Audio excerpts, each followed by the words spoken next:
Abençoe sua vida ricamente em nome do Senhor Jesus. Temos ainda alguns vídeos ainda.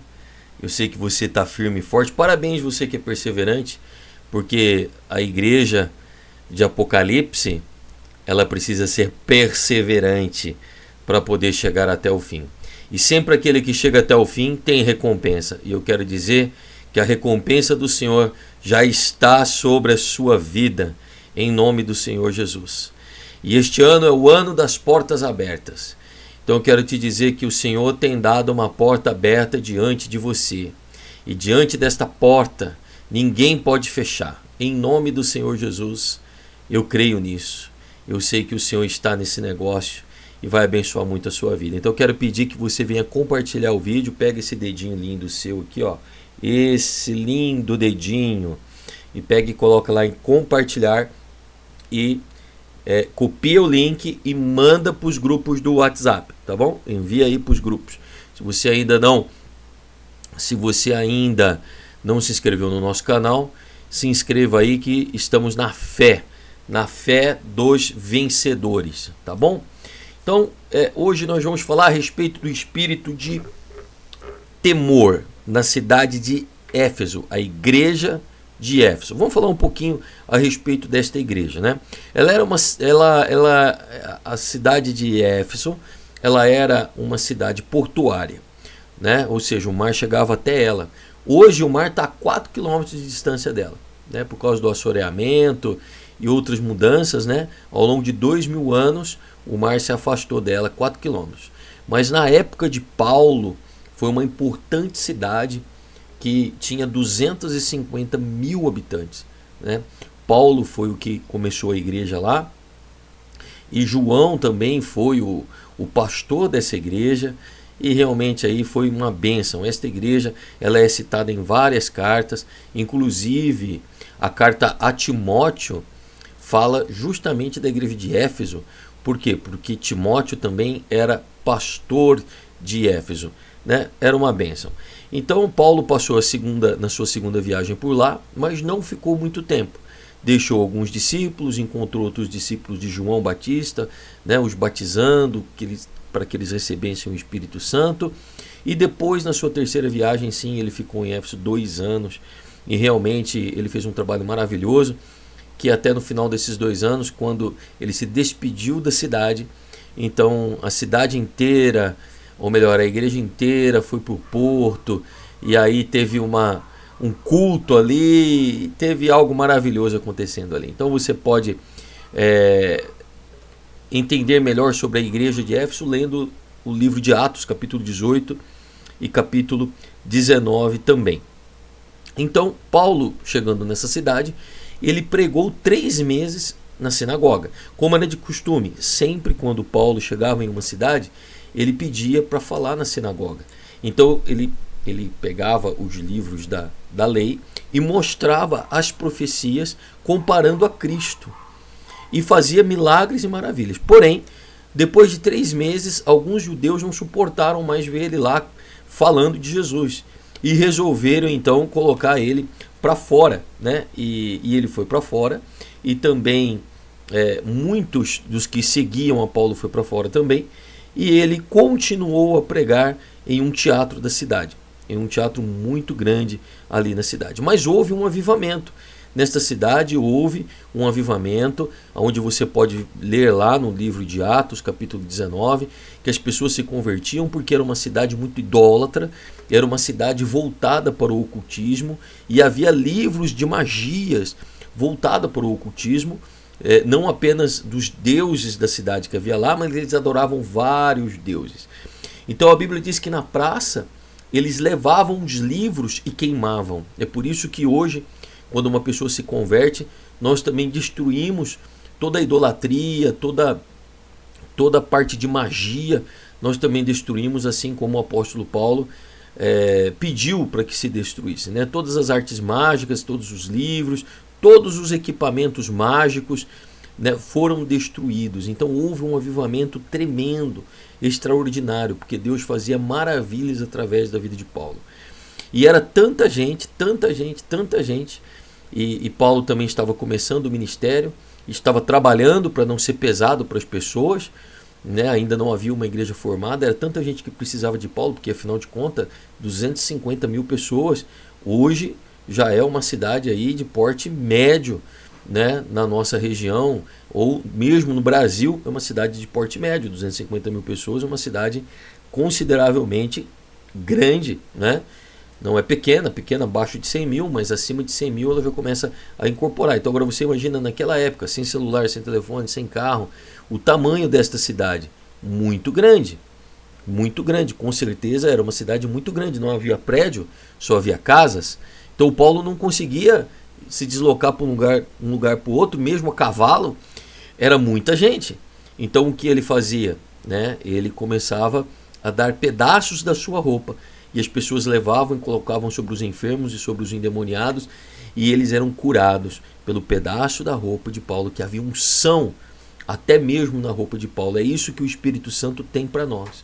Unção, havia unção na sombra de Pedro, porque as pessoas colocavam os doentes ali para que Pedro passasse e eles fossem curados. Havia unção na vida de Paulo, de tal forma que esta unção estava na roupa, aonde que mesmo a roupa ligada ao corpo, né, que não tem nenhuma serventia a este corpo, mas a unção que estava dentro do corpo estava na roupa, e Deus então agia poderosamente através da vida de Paulo. Então você imagina que Paulo era uma pessoa conhecida no Império Romano.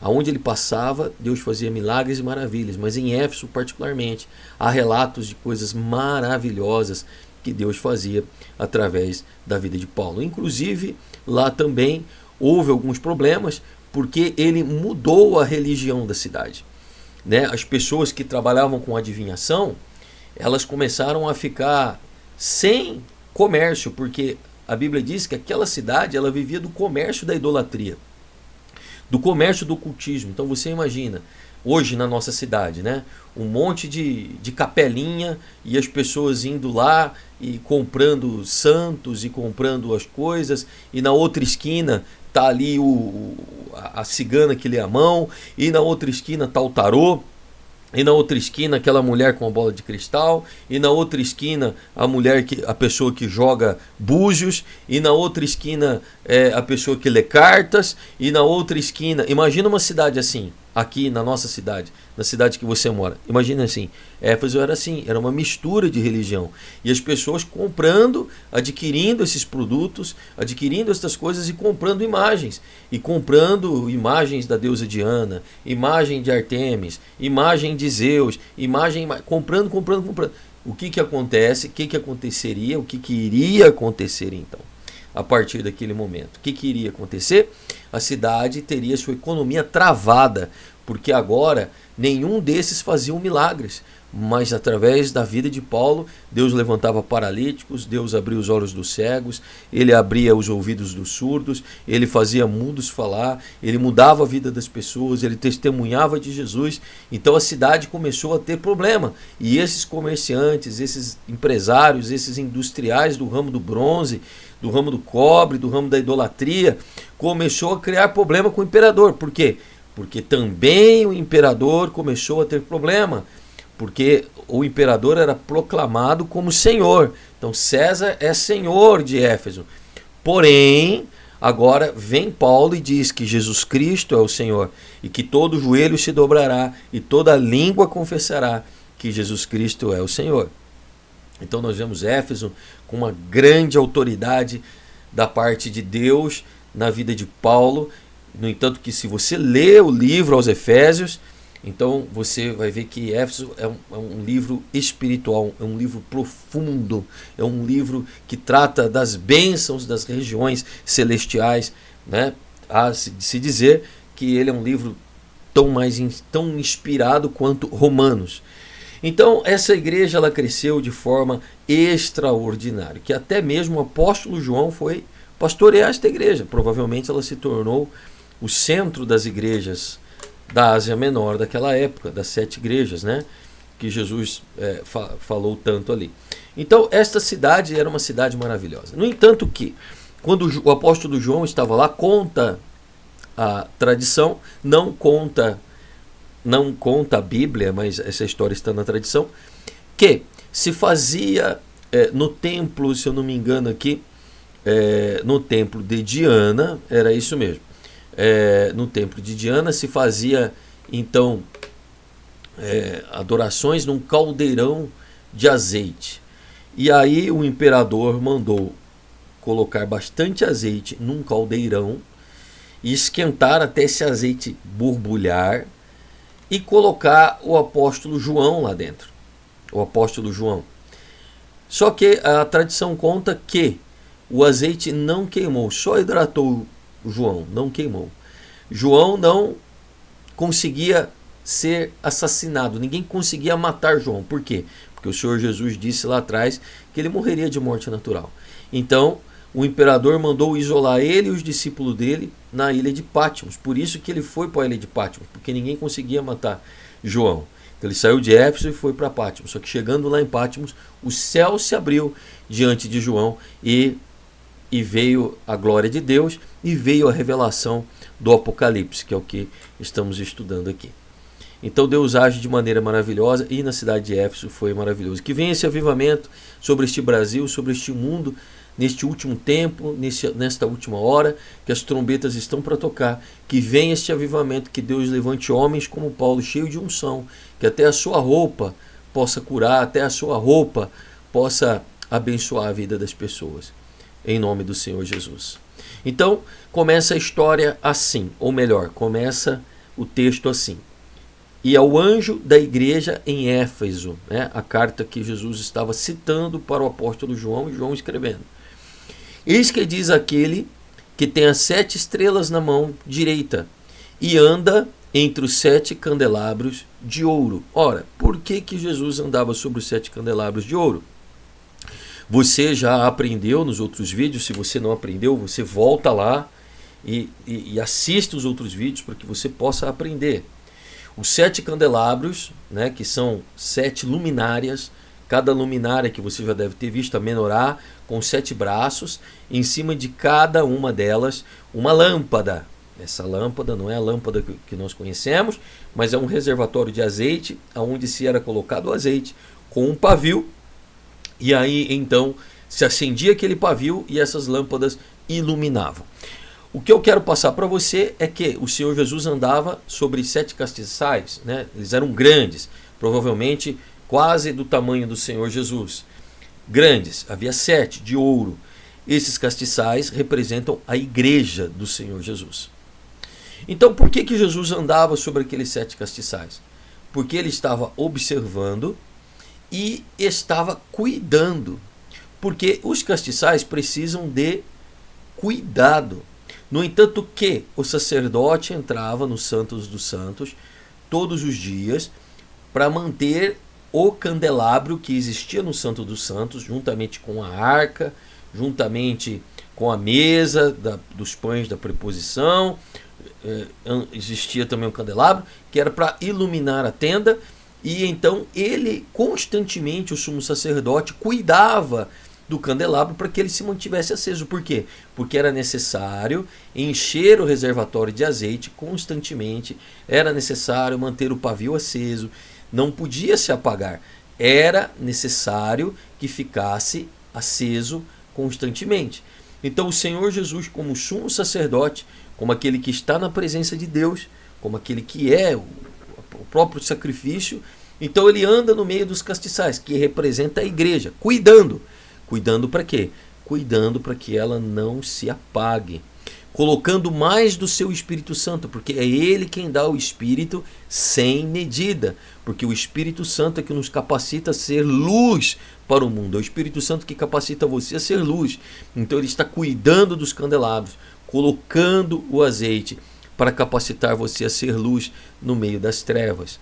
E então ele está cuidando da igreja. Então escreva aí, o Senhor Jesus está cuidando da igreja. E por que as 7 estrelas na mão? Porque as 7 estrelas, ela representa os 7 pastores, o pastor de cada igreja. Então cada pastor ali, ele tem uma função, cuidar de cada igreja. E as cartas são endereçadas aos pastores. aos pastores, que é o anjo da igreja, né? Então a carta é endereçada sempre aos pastores, que também é endereçado para a igreja. Aqui exclusivamente está aqui escrito bem claro: ao anjo da igreja em Éfeso, escreva o seguinte. Então a mensagem é para o pastor, que está nas mãos do Senhor Jesus, que passa para a igreja. E lembrando que eu já falei da outras vezes, por que estrela? Porque a estrela é um norte. Então à noite, naquela época, guiava-se apenas pelas estrelas, não tinha GPS, não tinha Google Maps.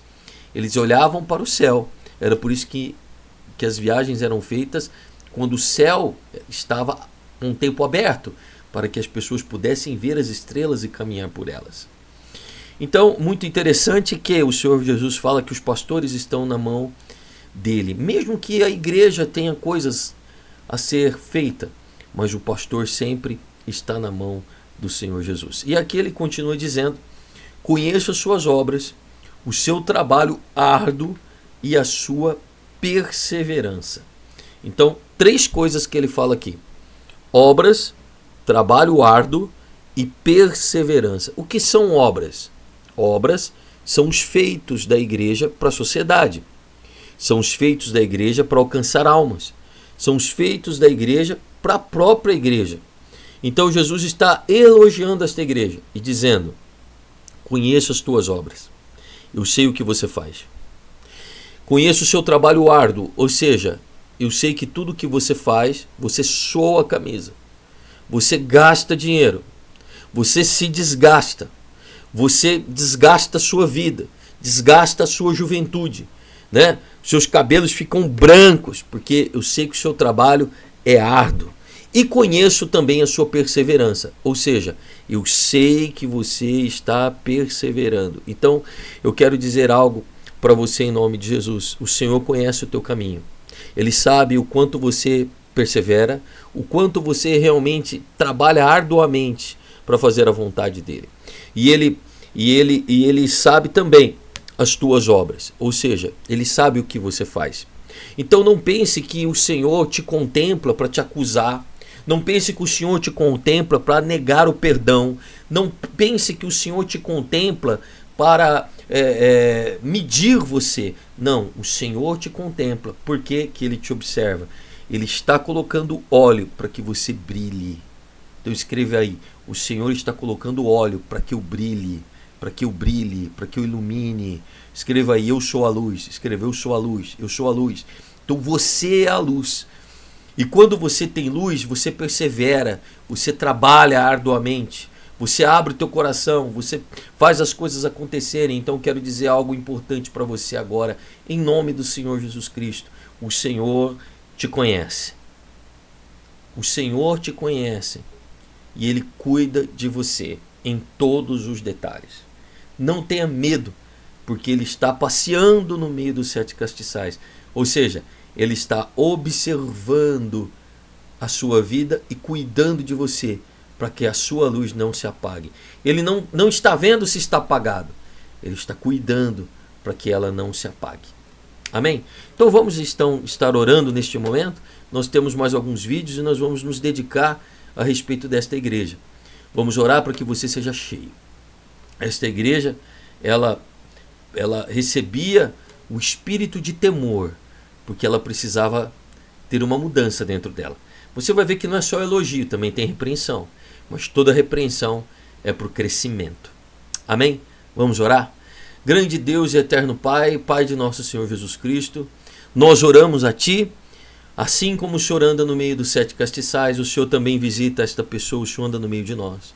Assim como o Senhor coloca o óleo, o Senhor também coloca o óleo sobre a nossa vida. Assim como o Senhor cuida para que a lâmpada não se apague, assim também o Senhor cuida de nós, para que a Tua luz não se apague na nossa vida. Eu sei que são muitos pecados e muitas dificuldades, mas o Senhor cuida de nós em todo o tempo. Por isso, meu Pai, olha a perseverança dessa pessoa, e se ela não tem, dê mais óleo para ela, para que ela seja perseverante. Olha, meu Deus, em nome do Senhor Jesus Cristo, a luz dessa vida, desta pessoa. E se a luz dela está apagada, em nome de Jesus Cristo, meu Pai, acenda essa luz na vida dela. Meu Deus, olha para as obras dela, contempla as obras dela. E se não há obras, se não há oferta, se não há entrega, se ela só pensa nela, muda o coração dela, para que ela possa fazer a tua vontade.